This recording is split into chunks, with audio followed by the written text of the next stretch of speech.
Hey guys, welcome to the channel Learn Competitive Programming with CodeChef. So if you want to learn data structures and algorithms and get a good hold on competitive programming, so this channel is for you. Every week there are several videos on DSA and the CodeChef contest video editorials. So if you're new to the channel, then please do subscribe the channel and turn on the bell notification.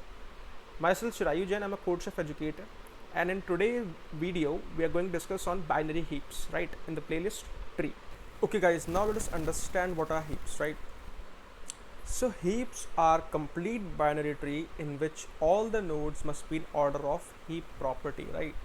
So we have seen what are complete binary trees in the previous video of binary trees. So if you have not watched that video, I would recommend you to watch that video as well to know what are the properties of complete binary tree. In this video, I'll just explain you the essence of it. That is a complete binary tree. All the levels are filled except the last level, and in the last level some of the nodes are there. It can be full, it can be some of the nodes, right, starting from the left to the right.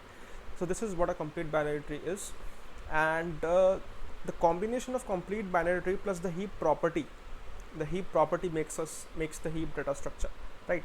So what is a heap property? We'll identify that, but before that there are two types of heaps, that is a max heap and a min heap, right? So what are these max heaps and the min heap? So let's understand this with the help of the property that they possess, that is all the parent node values. In the max heap I'm talking about, all the parent node values must be greater than or equal to the child nodes, right? All the child nodes. I'm not talking about separately the left subtree or the right subtree, but combining all the child nodes, the parent value must be greater than or equal to the child nodes. That is the max heap property. And the min heap property here is the reverse of the max heap property, that all the parent node value must be less than or equal to the child nodes, right? So that is a min heap property. But why do we require such data structure, right? So that's the question, right? So if you have ever implemented the priority queue, so we require priority queue because the top element gives us the either the maximum element or the minimum element, right, as per our requirement. So the priority queue is implemented using the heap data structure, right? So what this heap data structure gives us, we are not concerned about that these elements are sorted or not. Just what we require is the topmost element. It will always give us the maximum or the minimum element depending on what heap we are implementing. If it is a max heap, it will give us maximum element at the top. If it is a min heap, it will give us minimum element at the top, right? So if we see this particular example of the max heap, so what you will observe? You will observe that, let's see, this is the root node. This value is greater than or equal to every other value in the data structure, right? So if you see 10, 5, 9, all are smaller than this, right? This is a one case. Let this be the parent, then 5 and 9 are smaller than this, right? So this is the value which is greater than the child nodes. 17 is on the other hand greater than 11 and 14, right? So all the parents are greater than their childs. That's what the property of max heap is, and the reverse is of min heap, right? So the data structure which has this heap property and which is a complete binary tree will give you the formation of heap, right? So priority queue is one of the examples. Also you can see the Dijkstra and the Prim's algorithms are implemented on top of the heap data structure, right? So these are also called as binary heaps because the property of binary tree is somehow involved over here, right? So the binary heaps and the heaps are the same thing, and this is more or less the basic information about the heap data structure. Now let's see that how we can implement the heap data structure, but before that we'll look at how to just form the data structure, right? How to just form that heap data structure. What are the steps required to initialize that, okay, this is a heap, and how we store that data structure. So these are some important points which we need to know before just implementing that heap data structure. So now let's see that. Let's understand how we can represent a heap data structure, and then we'll move forward with the implementation of that in C++. So firstly, we have seen that what a heap is, and we are trying to implement or represent a max heap generally, and the same you can follow for the min heap as well with some changes, right? The changes are quite evident that you need to have the minimum in place of the maximum, right? So that is quite evident. Now how we can represent a heap data structure is, heaps are represented in such a way that the first half are the parent node and the second halves are the leaf node, right? So they are implemented like that. So you can take a vector in C++ and then just for the first halves there are all the parent nodes and the rest half is the child node, right? And it is quite obvious as well, because you can see that all the nodes here are 3, and in the last level there are 4 nodes, right? So generally half of the nodes will be the nodes which is prior to the last node, and the remaining half nodes will be the leaf nodes, right? In case if there are like leaf nodes also not present for the last level, there are only some of the leaf nodes, then you can take the leaf or nodes for the prior level, right? One prior level, in that case as well it will hold true. Okay, so now if you see, this is a heap data structure, max heap data structure, right? And how we will represent in the form of factor is this, right? First is 200, 60, 80, 30, 40, 70, 75. So if you see, there are in all 7 nodes, and the half of this, if we take the floor value, or we can take n minus 1 by 2, will be equal to 6 by 2, that is 3, right? So the first 3 nodes are the parent nodes, and the rest of them, like starting from the index 3, are the child nodes. So 30, 40, 70 and 75 are the child nodes, and 200, 60 and 80 are the parent nodes. So that is one of the important property of heap. And the second most important thing is that the left child node of a particular ith parent node will be at the index 2i plus 1, and the right child node will be at index 2i plus 2. So if you see here, then let's say this is 200 is the parent node. So what are the left node? That is 60, and the right node is 80. So I value is 0, right? So 2 into 0 plus 1, 2 will be equal to 2. So at index 1 and 2 we have the left and the right child respectively. For each and every node it holds true, right? So for if you see 60 have 30 and 40 at index 3 and 4.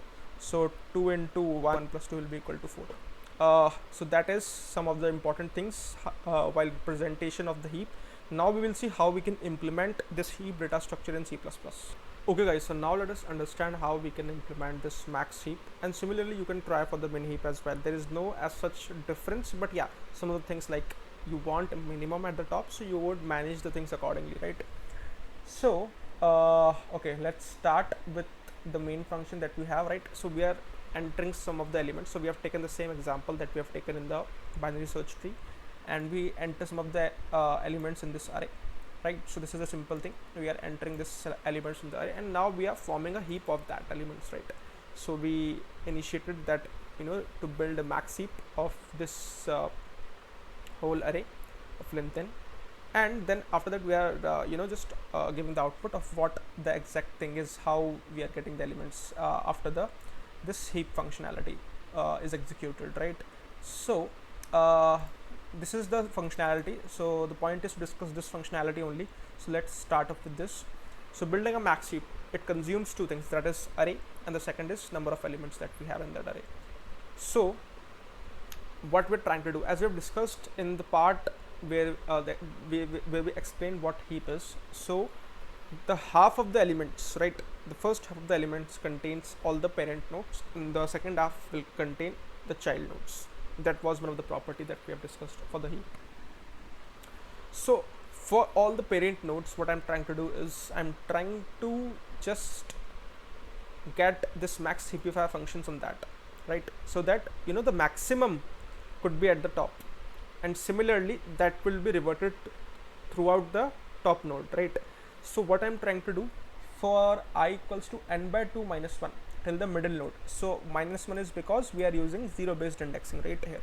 So from I equals to n by 2 minus 1, I greater than equal to 0, I minus minus, what I'm trying to do, I'm getting the indexes of all the parents that we have in that particular tree structure, and I'm calling this max heapify function for it, right?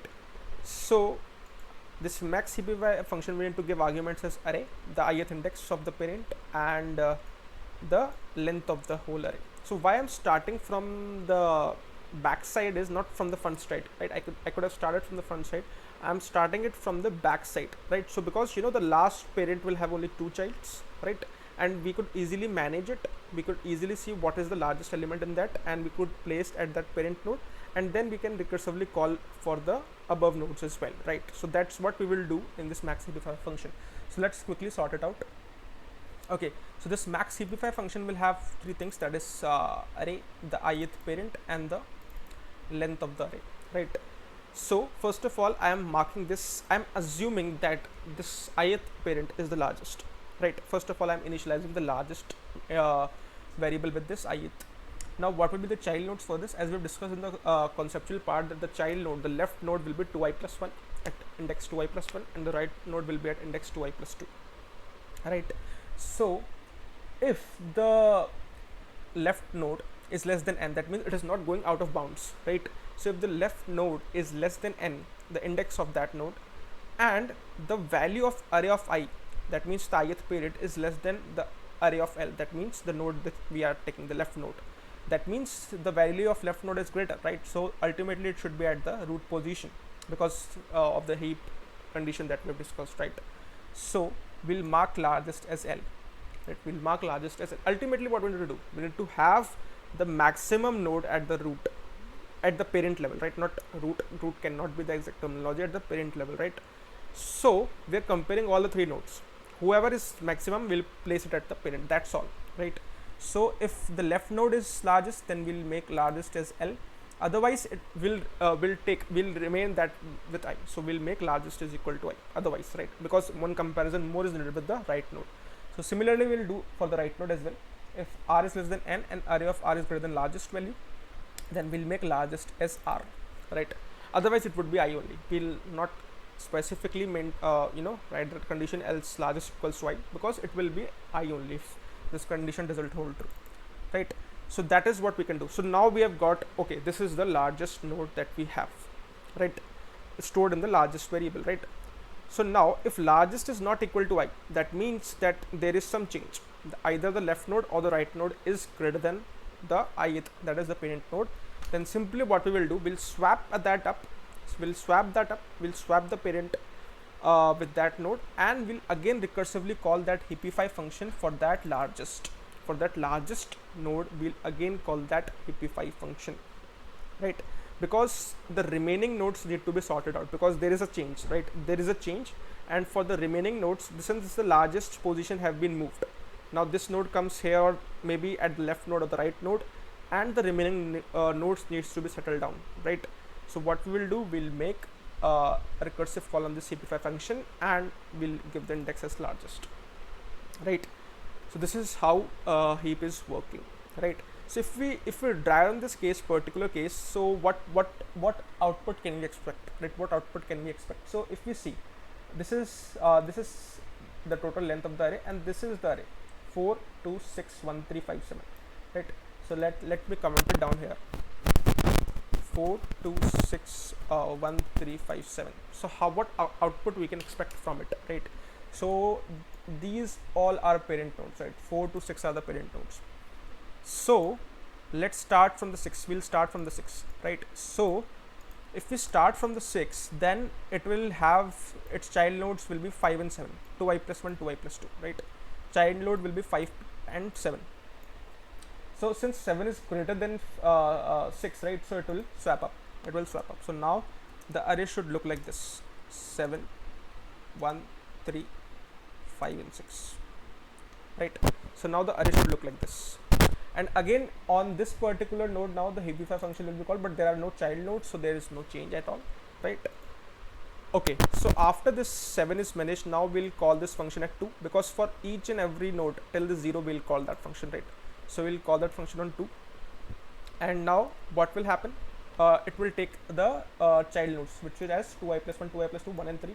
Since 3 is greater, so it will again swap it 4 3 7 2 7 1 7 1 and 2 and 5 and 6, right? So this is how the structure will look like now, right? So 3 came here and it got swapped, and since this 2 doesn't have any child nodes now, so it will just end up, right? It will not perform any other calls. Now we'll call for 4, right? So what are the childs for 4? That is 3 and 7, right? 3 and 7 are the childs of 4. So what it will do, it will again swap up with 7. Why? Because 7th is the largest node. So 7, 3 and 4, right? 3 and 4, and the remaining is 1 2 5 6. Now this 4 has child nodes. What are the child nodes of 4? That is 5 and 6, right? So it will see, okay, both 5 and 6 are greater, both 5 and 6 are greater, so we'll take the largest one, right? That's why we have taken the largest, right? So who will be the largest amongst these three? That is 6, right? So we'll swap up 4 with 6, so 7, 3, 6, 1, 2, 5, 4. Okay, so I think now the things are sorted out, and you can see at each thing we'll expect the output to be like this. At each level the parent code is greater than the child, so we'll expect the output to be like this only, right? So let's try to execute this code and see what output do we get. That is 7361254. Yeah, the exact output that we are just getting it from the dry run of this code, right? So that's how you can build the confidence in yourself. Just try to perform the dry run and see what values are you expecting out, and is the code giving you the expected results or not, right? So this is all from the max heap.